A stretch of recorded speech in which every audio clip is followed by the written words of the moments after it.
ఎట్లా ఇంత విభిన్నమైన లైన్లోకి వచ్చి పడ్డారు మీరు? అంటే నేపథ్యంలో ఎక్కడా సినిమా లేదు కుటుంబంలో, మరి మీరు ఎట్లా ఈ లైన్లోకి వచ్చారు? ఏంటంటే చిన్నప్పుడు సరదా డ్యాన్సులు చేసేవాడినండి. ఓకే. అయితే మళ్ళీ కాలేజీలో నాకు హాలిడేస్ ఇచ్చినప్పుడు ఏదైనా ఖాళీగా ఉంటే ఎందుకని చెప్పి డ్యాన్స్ ప్రాక్టీస్కి వెళ్ళా.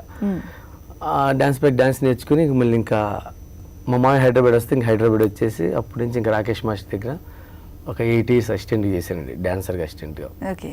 ఆ తర్వాత స్టార్ట్ అయింది. మరి మీ అబ్బాయి కూడా మీలాగే మా నాన్నని చూసి నేను డాన్సర్ అవుతాను అనుకున్నాడా ఏంటి? ఎరగదీసేస్తున్నాడు కొన్ని షోస్లో వచ్చి. ఎట్లా అనిపిస్తోంది మీకు పుత్రోత్సాహం? పుత్రోత్సాహం అయితే మామూలుగా లేదండి, నిజం చెప్తాను. ఎందుకంటే కొంతమంది తండ్రులకి వాళ్ళ అబ్బాయి పెద్దోడే ప్రయోజకుడు అయిన తర్వాత ఆనందం వస్తాయి. నాకు ఈ వయసులోనే చాలా ఆనందం ఉందండి, చాలా హ్యాపీగా ఉంది. ఇంకా ఇప్పుడు అనిపిస్తుంది ఇంక ఇది పెద్ద అయితే ఇంక ఇలాగే నేను ఆనందపడగలనా, ఇంత అది పుత్రోత్సాహం అన్నారుగా, అది దొరికిద్దా లేదా. ఈవెన్ మల్టీ టాలెంట్ ఉన్నాడు మీ అబ్బాయి మీ మీద, చేస్తాడు. ఏంటి చిన్నప్పుడు నేను అంత హైపర్ లేనండి. ఫస్ట్ డాన్స్ మాస్టర్ గా మీకు అవకాశం ఎలా వచ్చింది? ఫస్ట్ యాక్చువల్లీ నేను డాన్సర్ చేసినప్పుడు మా రాకేష్ మాస్టర్ గారు డైరెక్షన్ దిగుదామని ఆయన డైరెక్షన్లోకి వెళ్ళారండి. వెళ్ళినప్పుడు అప్పుడు అన్నారు ఆయన సాంగ్స్కి నువ్వు నా సాంగ్స్కి నువ్వు మాస్టర్గా చేయరా అని. ఓకే సార్ అన్నాను. లక్కీగా ఇది కొంచెం పోస్ట్ పోన్ అయింది. వన్స్ మాస్టర్ అయిన తర్వాత మళ్ళీ డాన్సర్గా చేయకూడదు, కొరియోగ్రాఫర్ గానే డాన్స్ మాస్టర్ అలాగే వెళ్ళాలి. ఇంకా తప్పదన్నట్టు ఇంకా కంపెనీలో అటు తిరిగి ఇటు తిరిగి ఒక 5-6 years తిండి లేక ప్రాబ్లం వచ్చి అవి చేసాం. చిన్న సినిమాలు చేసాను. ఫస్ట్ సినిమా పోస్ట్ బాక్స్ అండి, జాజిమల్లి, అవి చేసాం. కానీ తర్వాత పేరేం బయటికి రాలేదు కాబట్టి సార్. తర్వాత మంగళ చేశానండి, మంగళ అన్ని సాంగ్స్, అక్కడ కొంచెం మంచి పేరు వచ్చింది. అతను SMS చేశాను సుధీర్ బాబుది, ఆ సాంగ్ నుంచి లైఫ్ అండి.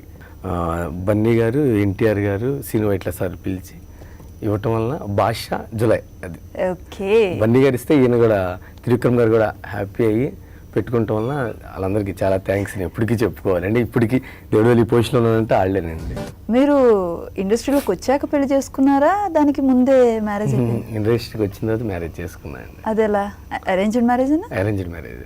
మంచోండి, జాగ్రత్తగా చెప్తున్నా. ఏంటండి అరేంజ్డ్ మ్యారేజ్ అయినా మీకు నచ్చాకే చేసుకుంటారు కదా? నచ్చాకే చేసుకున్నా. మరి మీ మిస్సెస్ ఏం చేస్తుంటారు? ఇంట్లోనే ఉంటారండి, తను హౌస్ వైఫ్. ఆవిడకి మీ డాన్స్ అంటే మీ అభిమానం? ఆవిడ అభిమానం అదేం కాదండి, అభిమానం అంటే తనకి తెలియదు.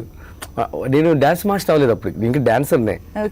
డాన్సర్నే మ్యారేజ్ కాకముందు ఎంగేజ్మెంట్ అయింది. తను ఫస్ట్ తీసుకెళ్ళింది ఇదే సినిమాకి, కళ్యాణ్ రాముడు సినిమాకి. ఏది ప్రభు మాస్టర్ పక్కన ఆడుతున్నావు.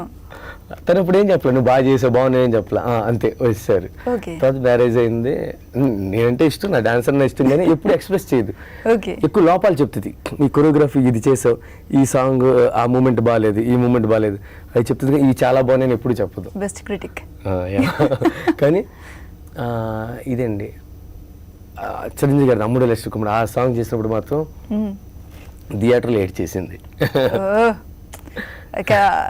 మంచి పార్ట్నర్ కు ఉండాల్సిన లక్షణం కదా మీ సక్సెస్ ని ఎంజాయ్ చేయటం. గ్రేట్. ఆవిడ పేరు శిరీష. శేఖర్ మాస్టర్. బాగుంది.